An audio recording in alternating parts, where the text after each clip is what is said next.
In today's video, we're going to be talking about 4 of the most terrifying true horror stories that will keep you up at night. The Villisca Axe Murder House in Villisca, Iowa is a well-known tourist attraction for ghost hunters and horror lovers alike.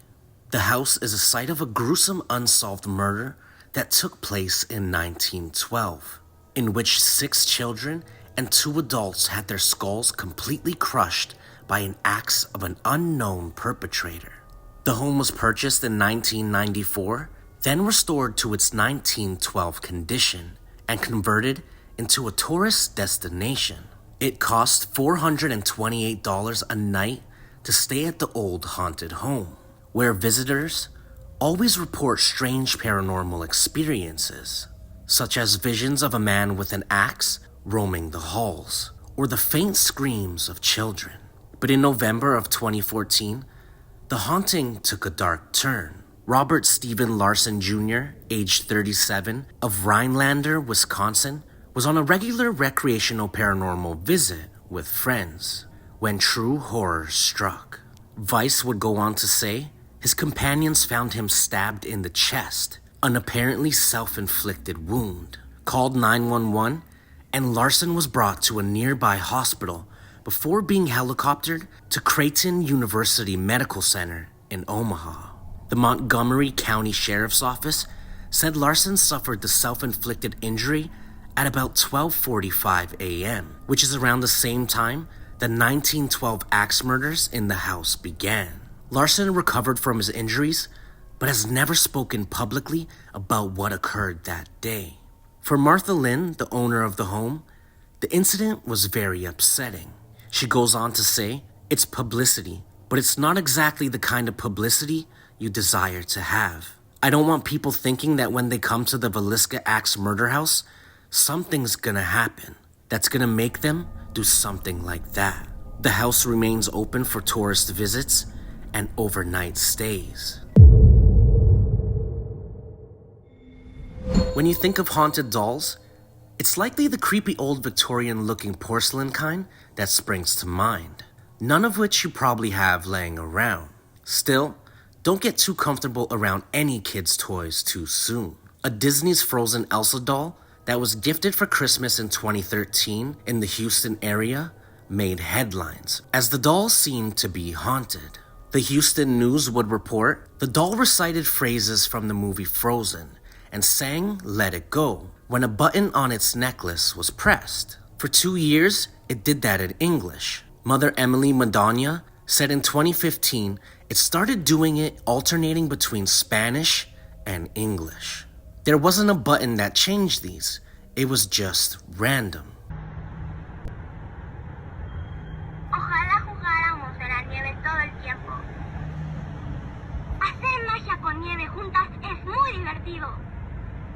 A mi hermana Ana y a mí nos gusta jugar en la nieve dentro del castillo. Soy la princesa Elsa de Arendelle. Es increíble. ¿Jugamos otra vez?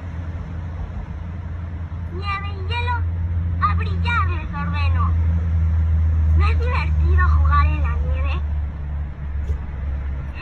¡Qué bueno que somos amigas!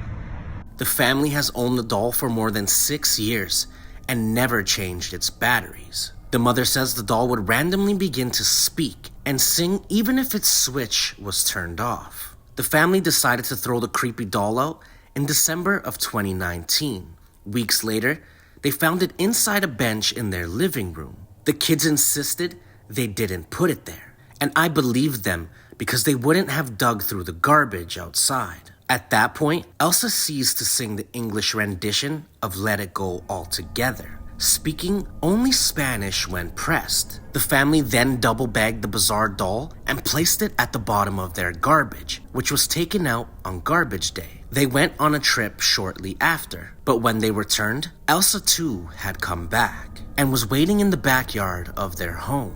This time, the family mailed Elsa to a family friend in Minnesota, who taped the haunted doll to the front bumper of his truck. Friends noticed that Danielle Harkins, a 35-year-old schoolteacher near St. Petersburg, Florida, started acting strangely in June of 2012, developing an interest in demonic rituals.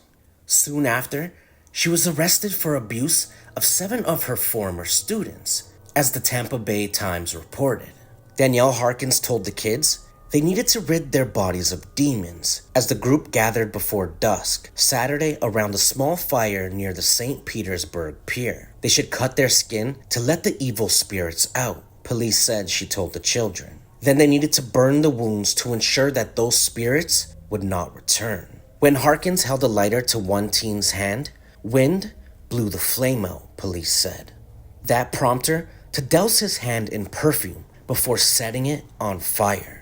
The boy suffered second-degree burns, police said. Another teen was cut on the neck with a broken bottle, police said. Harkins used a small flame to heat a small key, which she then used to cauterize the wound.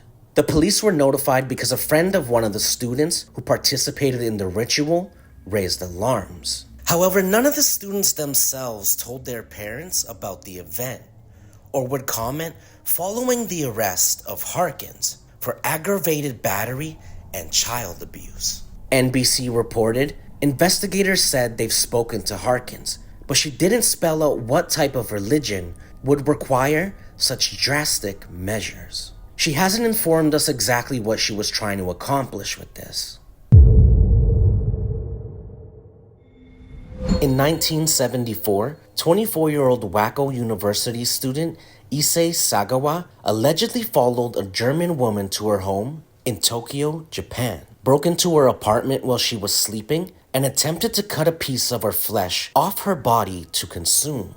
When she awoke, she reportedly fought him, and he was later captured by the police. According to a 2012 Vice documentary that covered Issei's bizarre story, he was mistakenly charged with attempted sexual assault, and his wealthy father paid the victim a settlement outside of court to have the charges dropped. 7 years later, in 1981, he allegedly committed a murder in France, shooting and eating a fellow university student. Issei creepily documented the entire experience with photographs, and he was captured by authorities once again while attempting to dump the rest of her body in a lake. He was deported back to Japan and committed to a mental institution.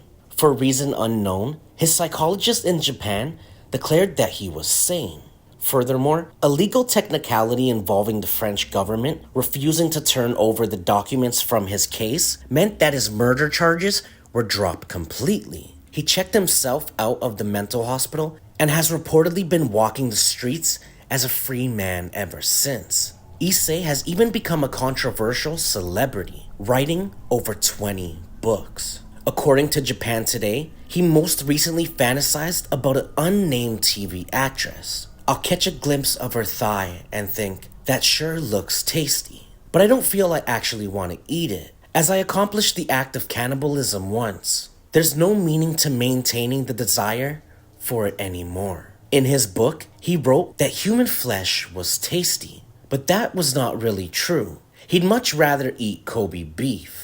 But because he desired to consume human flesh for so long, he managed to convince himself that it would necessarily be delicious. Issei Sagawa was also referenced in the Rolling Stones song, Too Much Blood. Everything you see on the movie screen is tame. Everything's gonna be arranged. A friend of mine was this Japanese who had a girlfriend in Paris. He had to date her for 6 months, and eventually she said yes.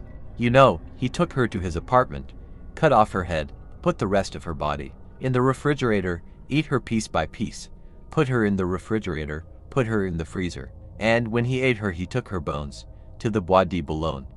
By chance, a taxi driver noticed him burying the bones. You don't believe me? Truth is stranger than fiction. We drive through there every day. He is currently 73 years old and continues to live in Kawasaki City, Japan. To this day, no one knows why France did not allow Japan to give him a trial. Now I want to know down below in the comments what you think about those 4 terrifying true horror stories.